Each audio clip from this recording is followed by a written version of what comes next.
Hello, and welcome to I Talk Real Talk. I am the host, Leon Omari, as you already know. And today, I am very cold. Like, my hands are literally freezing because it's 4 degrees Celsius outside. And I just want to say thank you so much for tuning in into today's episode. It's just me today, unfortunately. Well, not unfortunately, that's probably the best thing. And if you have not already watched the last episode, whereby it was me and 3 other guys, Kudzai, Chris, and Marvin, we had a long discussion that was 49 minutes long.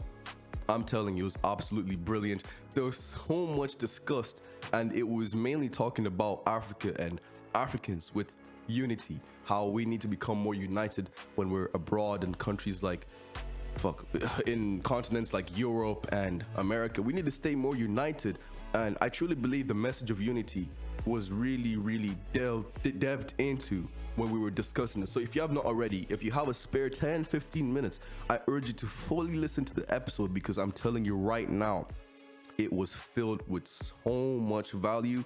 And honestly, it'll make you more intelligible in what you know, and you're actually becoming more cultured and diverse, which is the exact message that I want to be able to bring out to people.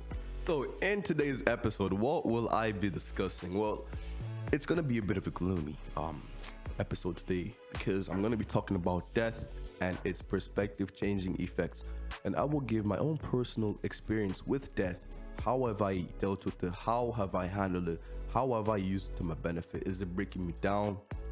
And in all fairness, it's also about men's mental health, because I feel like I want to talk about mental health today just as well, which is something that needs to be dived into more, and I would not mind, diving into that gap.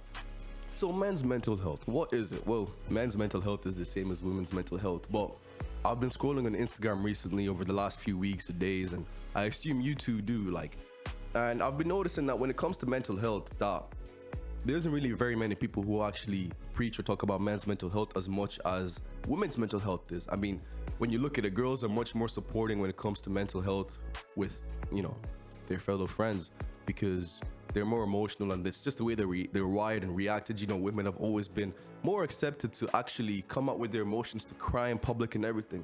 But I feel like as a man or as a guy or as a boy, it's much more harder to actually cry and be more honest when you're in public, because you feel like there's this certain image that you actually have to uphold within yourself, and breaking that will make you look weak, will make you look less strong, or whatever it is. And that's a reason why I feel men's mental health is not really as pushed as it should be. And it is becoming more pushed as, the years and time goes on, absolutely.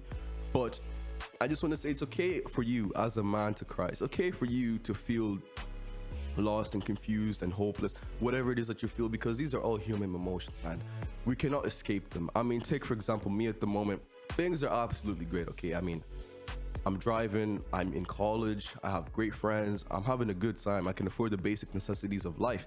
But sometimes I feel like there's something that's within me that makes me feel down. It's like a gloomy feeling, and I've had this gloomy feeling for the last couple of weeks, and I was just talking about it with my editor before we even started this episode. And it's an actual thing where you feel gloomy, where you don't feel like talking to anybody, where even if you're a socially outgoing person, and I just want to say this, if you're a socially outgoing person, sometimes those people who are socially outgoing aren't always in the mood to keep on talking or being all energetic and stuff. Sometimes you have to, so that you can seem like you're fine, but that's not always the case. And to be honest with you, we gotta normalize being okay with being gloomy. Sometimes you just gotta write that feeling out, like I'm currently doing. I mean, this whole week I was like, oh my god, I'm gonna have to come down this week and record this episode. I started having these thoughts of self-doubt and just negative self-talk and everything in my head, and it does break me down. It does get me down. It does make me feel like, yeah, I'm not gonna be enough, or yeah, what are you doing, bro? This thing is not gonna do well, or yo, no one really cares, no one really listens. Because I'll tell you a really funny story, okay? So I was out last night in Sligo, and so one of my friends, Shifra, so her friends were if they're listening to this, I'm sorry, okay, but I gotta talk about the truth. When I was out last night, I was having a good time, I was with my boys, and the nightclub was dead as hell. The nightclub was absolutely dead. But anyways, as I was heading to the bathroom, these group of girls come up to me, and they're like, oh my gosh, your podcast was amazing. Wow, I really enjoyed it. I really liked how it was and how you were talking and all this and all that. And me being me, just taking it at face value. I'm like, yeah, that was, yeah, thank you so much. I really appreciated all this and all that. And then I walk away head high, right? And then one of my friends, Jay, he goes up to them and he starts talking. I don't know what happened, but they were talking. And then he came back and he told me, yeah, man, they didn't even listen to your podcast. They just told you that because they wanted to make you feel good, and they didn't actually listen to us. So he told me the next time, and I'm telling you right now, if you come up to me and you're like, hey, I really like your podcast, come up to me and you say you like my podcast, I'm gonna be like, okay, what was your favorite part then? And if you don't know that, then I surely know you did not listen to my podcast. Get out my face. Nah, jokes. But back to the point. Man, you guys, you need to normalize feeling gloomy. You need to normalize feeling like absolute shit, man, because if you accept that feeling, then it gives you a chance to grow and to accept yourself and to really know yourself, essentially. And yeah, I think I'm gonna dive into this whole topic right now.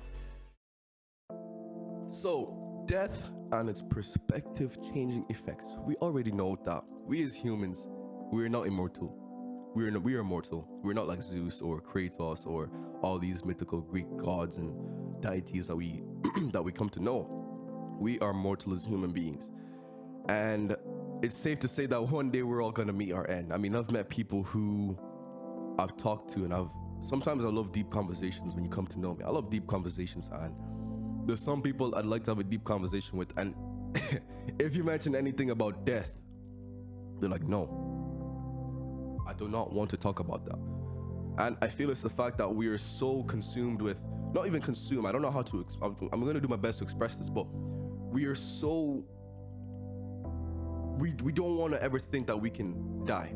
I mean, take for example, we all want to be immortal in some shape or form. You have all these really, really wealthy people or these really highly successful people who build the monuments in their names, who build like buildings and do things for people and have their name inscripted somewhere. What that does is it makes them immortal. Even if they're not when they're dead, even if they're not there, their name and their presence still exists in that which they created.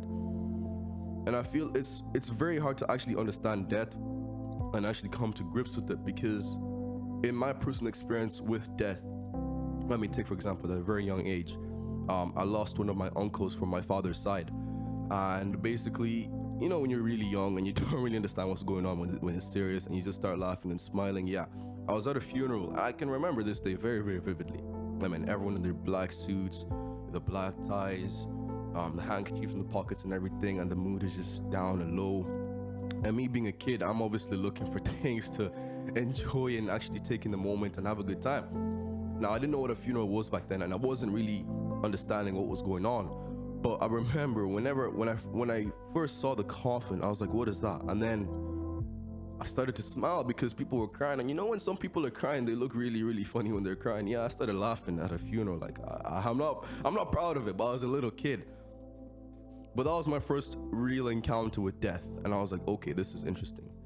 And then now fast forward for the next while, I don't think anyone or anything happened really for most of my life anyways. But then very recently, something quite like bad happened, and it was one of my really, really good friends who lived in Kenya.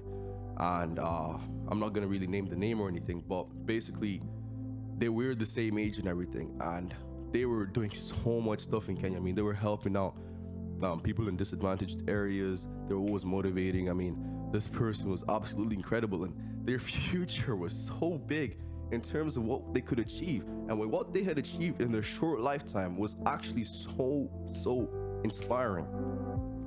And to see them and hear them go, the fact that you can't see them anymore, the fact that you can't hear the voice anymore, you can't see their Instagram stories or their Snapchat, whatever, you can't see the thing anymore, and all that potential, all those dreams, all those ideas that could have possibly revolutionized the world, revolutionized the country, revolutionized the area, all go down with the person. And I'll be honest, when I first heard that it happened, I was shocked, because now I've experienced that when I was younger. I didn't understand it. It wasn't really of much meaning to me at that point. But then now he's a meaningful person who I have lost.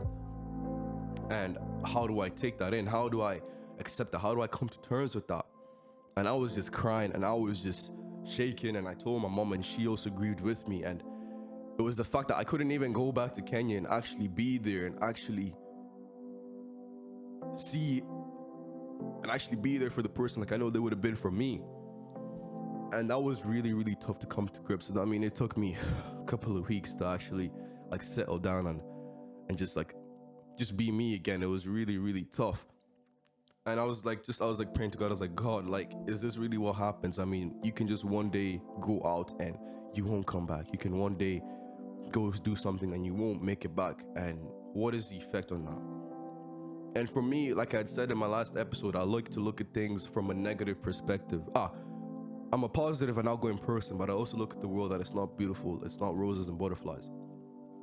And I also looked at this sad tragedy as, I guess, a sort of driver, in the sense that that could have been me even. Like, with my short 18 years on this earth, what have I done to people? Have I changed a young boy's life? Have I helped change someone's perspective to help them grow to heights that they possibly will in long run? What have I done for people? Have I been generous? Have I been stingy? It made me really, really reflect on myself and realize, like, it doesn't matter what you do on earth right now. Like, if you go up to a girl and you tell her you freaking love her and then she says no to you, you're probably gonna be very hurt and you're probably gonna cry your bum out, like absolutely. But it makes you realize that in the bigger picture, the small things that you do right now that you get so self-conscious about, they don't even make a difference. So then why are you paying so much attention to what other people would think when you need to go out and do what it is you need to do? If you want to start becoming more outgoing, just go and do it. Nobody cares. If you want to start maybe your own podcast, maybe your own YouTube channel, maybe your own Twitch streaming thing, if you want to start it, just go ahead and do it, man. Even if you don't get the fame, even if you don't get the whatever you don't get, just do it simply for the fact that you're doing it and you're finding some sort of purpose in that. That's what drives me, because I know when I die, when I get kids, if I get kids, when I get kids, they'll look back on my younger self and they'll be like, this guy was my father. Look at what he did. Look at the way he was. Look at the people he changed. Look at the stuff he did. Look at the courage that he had. That's what I want for my kids. That's what I want my legacy to be, whereby I was not known as a person who'd say things consistently and talk. I'm gonna do this, I'm gonna do that, I'm gonna blah blah blah, and then have nothing to show for it. I want to be a man of action. I want to be a person that you can rely on. I want to be a person that consistently delivers good content, even if I'm not perfect. And you know I'm not perfect, man. I mean, I've currently got a lot of bad habits I'm not very proud of. But at the same time, if I'm to lead the youth in some shape or form in the future, I have been in the position of success. I mean, I was in All Irelands. I was student of the year in my school. I've also been down bad. Like, I've been in all these different positions for the time that I've been in my life. And by me being in that, I can shape young people like 15-year-olds, 14-year-olds, 17-year-olds. Even as I grow up, I can guide them and I can be a reliable source to whereby they can actually shape themselves. I do not really care about fame. I just want people, even if it's 5-10 people, I do not mind. As long as you listen and you take some sort of value from what I say, that's all it's about, because then you can teach somebody else. I mean, I'll give you a short little anecdote that I have here. I'll even mention his name. So back when I was in Boyle, I'm in Boyle still, but there's usually this music group that we go to, right? And I made it, they were all like younger than me. So I was about, they're all like 16 now, 16, 17, 15, 16, 17, right? And basically we always go to this music group and I'd play like the ukulele or the guitar or the drums, and then we'd all have like our own instrument. And what we do, it's like a youth club essentially. And what we do is we just have a bit of fun, learn the instruments. And there's this guy called Modestus, was it? Modestus, yeah. And he got so good at the guitar. I mean, we started at the same level. He had a better passion for music than I did. I didn't practice at all. He would practice all the time. And now my man is doing all this crazy stuff. He even got himself a €1,000 guitar. Like, he loved that. And he found meaning in that. He found confidence in that. I mean, if you were to take him out to a pub or something and he was to play, he would rock the show because he found something he loves and he can find peace in that. Now, the thing I'm saying about when you take value from what I say, I want it to have impact on you, is there's this guy called Sean. And basically, what's it called? I've always been a giver. Like, I've taken these principles from the Bible, and I'd always just look for ways to be generous, whether it's by tithing. I recommend you tithe. I can talk about that in a later stage. Tithing, buying somebody food, paying for somebody's tea or coffee, just small things like that, because you never know what the effect will be in the future. So I've always been like that. And then we were having a conversation one of the days, and I was just telling him, hey man, look, anything that anyone does for you and it's good, make sure you can also do the same. So I bought him and two of the guys hoodies. One of them didn't take the hoodie, so I just kept it for myself. But I bought them hoodies and I gave them each a book to read, so that maybe one day when they read or whatever, it can have a positive impact in their life. And then a few months later, after that incident, we met up again, and he had told me that he had done something of this sort similar to one of his friends. And he was like, I learned that from you, that you did something for me in hopes that I would do for somebody else, and I did it. And I was so proud of him, because that's an achievement in its own. I mean, I do something good for you, you're like, wow, you can really do that. But it comes with a cost that you have to do for somebody else in the future when you have the ability to do that. And he did that. And now he'll continue to do that. I hope. He'll continue to do that. And he'll continue to just... You see, there's a certain way when you do certain things, it says a lot about your character. I could keep on going, honestly. But with death, I would just want to say that you're not perfect. I'm not perfect. There's nobody perfect in this earth. There's some people who are higher achievers than others. There's some people who will maybe never achieve as much as that, but they can achieve something in their desired area. But what I just want you to know is that we're all going to die one day. Our parents, people who are close to us one day are not going to be there anymore. And it's just about cherishing them. It's about loving them as much as you can in that moment. Sometimes I know it's hard. I know it's very hard. Like, actually, when you're angry at your mother, it's very, very hard to actually calm down and love them. But one thing I want you to do before you sleep is never sleep angry. Even tell whoever it is you're angry with that you love them, or I'm sorry, or blah blah blah. Even if you don't fully mean it, just say it, because if they were not to wake up the next day, it'll be a different feeling. And lastly, about man's mental health and everything, we all process grief differently. We all process heartbreak differently. We all process trauma differently. But don't ever let that trauma or that heartbreak or that grief break you from achieving more. Let yourself bloom wildly and freely without regret. That doesn't mean don't deal with your problems. No, you gotta deal with your problems. You gotta take them head on. But don't ever be limited because of a situation that you're currently in. And those are words that I also want to believe for myself. I don't want to be limited by the situation that I'm in. I don't want to be limited by the current thoughts that I have. Even though this is how I am feeling, gloomy, drained, and everything, it's not going to limit me from continuing to post these episodes, continuing to be thankful to people, continuing to be generous, continuing to be hardworking in some shape or form. I'm not going to let what I'm going through right now limit me. It may take some time until I get out of it, but just do something that pushes you towards what and who you want to become.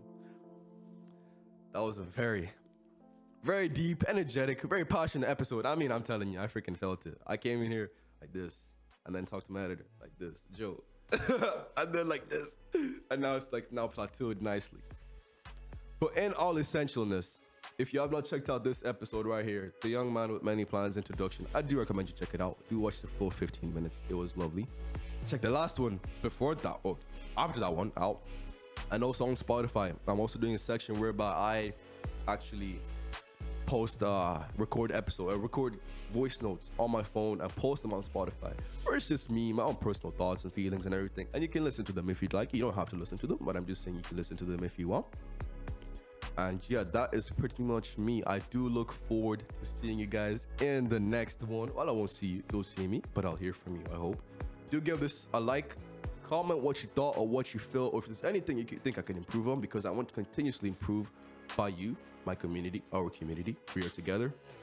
And absolutely have a great week, have a great night, whatever it is you're at.